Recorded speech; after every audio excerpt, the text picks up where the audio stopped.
Reels वाली बहू। प्रज्ञा को रील्स बनाने का बड़ा ही क्रेज है और वो दिन भर रील्स बनाती रहती है। खाते पीते घूमते फिरते घर में कॉलेज में रील्स बनाने के कारण प्रज्ञा पूरे कॉलेज में हाईलाइटेड है।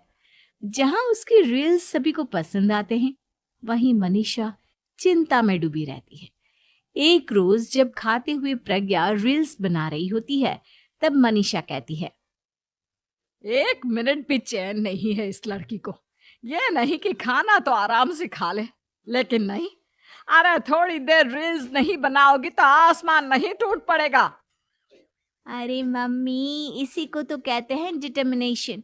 तुम नहीं समझोगी ये सब। भगवान, इस लड़की को सद्बुद्धि दे। जब देखो तब टेढ़ा बाका मुंह बनाती रहती है।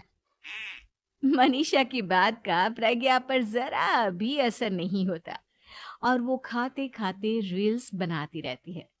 दिन बीतने लगते हैं और देखते देखते प्रज्ञा का कॉलेज भी खत्म हो जाता है। आए दिन कोई ना कोई मनीषा को प्रज्ञा की शादी करवाने का सुझाव दे जाता है। सब ठीक ही कहते हैं, प्रज्ञा की शादी कर देनी चाहिए।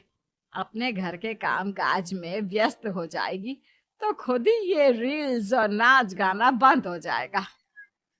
मनीषा और प्रेम प्रज्ञा के लिए एक अच्छा लड़का ढूंढने लगते हैं और तभी विकी का रिश्ता प्रज्ञा के लिए आता है, जिसने प्रज्ञा को उसकी रील्स देखकर पसंद कर लिया था।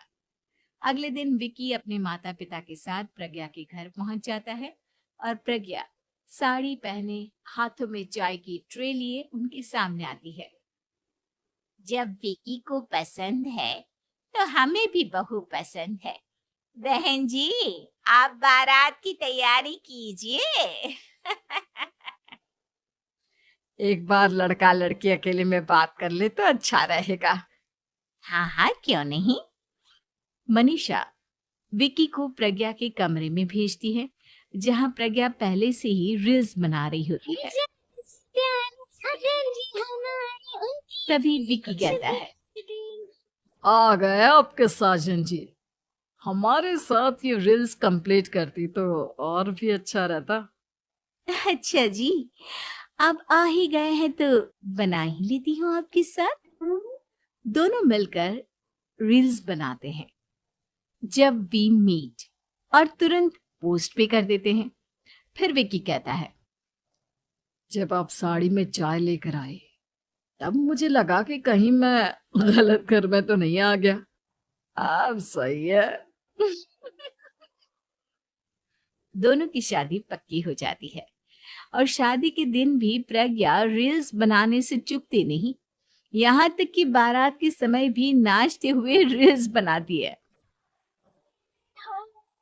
सभी लोग प्रज्ञा की तारीफ के पुल बांध देते हैं और प्रज्ञा नाचती गाती अपने ससुराल चली जाती है। सब कुछ अच्छा चल रहा होता है। प्रज्ञा यहाँ भी दिन भर हर चीज की रील्स बनाती रहती है। लेकिन कुछ दिनों के बाद जब सुनीता कहती है, बहू, ये रील्स के साथ साथ कुछ काम भी कर लिया करो।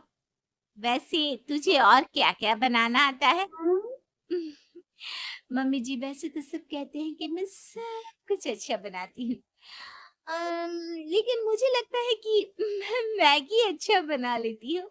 हाँ, कॉफी भी अच्छा बना लेती हूँ और मुंह तो सबसे अच्छा बना लेती हूँ। हैं? अच्छा अच्छा। सुनीता अपना माथा पकड़ लेती है और कहती है, बहू, कुछ खाना बनाना भी सीख लेती हूँ। मम्मी जी, मैं लंबी प्लानिंग कर रही हूँ। जल्दी ही मैं इतनी फेमस हो जाऊंगी कि मुझे पैसे मिलने लगेंगे। हम दोनों सास बहू राज करेंगे, राज।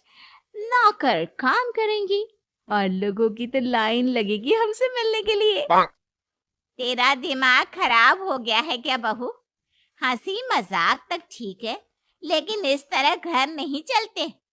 जितना जल्दी हो इस घर के तौर तरीकों को सीख लो। प्रज्ञा मुंह घुमाकर चली जाती है और तुरंत उसी वक्त एक रील बनाती है। ये देख सुनीता का गुस्सा सातवें आसमान पर चला जाता है और विक्की के घर आते ही सुनीता उसे सब कुछ बताती है। विक्की भी अब प्रज्ञा की इन हरकतों से परेशान हो जाता है। तुम टेंशन मत लो मम्मा, मैं देख लूंगा।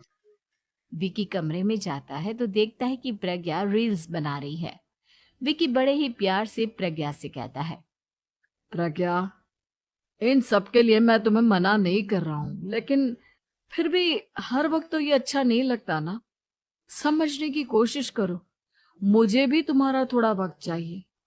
मैं जब ऑफिस से आता हूँ तुम मुझे समय देने की जगह इसी में लगे रहते हो। तुम ज्यादा ही सोच रहे हो। तुम भी मेरे साथ रील्स